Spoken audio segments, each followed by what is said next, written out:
huwag ibenta ang bansa. Ang paggising mo, may nagbebenta na pala ng bansa.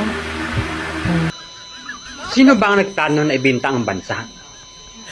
At bakit yan meron ba nagplano na ibenta ang bansa? Madami mga hinayupak kayo eh. Pag nalaman ko sino nagbenta na yan, lagot ako na iiyak. Nasaan na ang yellow basket? Para maka-check out na. Kapag ang bansa bininta, kukuhanin niya ng mamimili. Kasi ang bansa, lupa. Yan ang ibinubuo ng lupa. Bansa yan eh. Kapag yan ay kinuha, wala tayong titirhan. Saan tayo titira? Ha? Kukuhanin ng bansa. Saan titira ang bansa? Ay, ang ang tao, ang mga Pilipino. Kukuhanin. Pag kinuha yan, saan tayo titira? Ha? Ano kami? Mga lutang kagaya ng mga loyalist, pwedeng tumira sa papawid.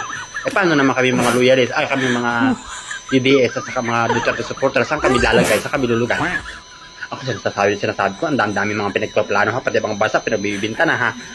Ang bansa binubuo ng lupa. Kapag ang bansa kinuha ng mamimili, ibibigay ang bayad, kuha ng lupa. Bubuhatin yan.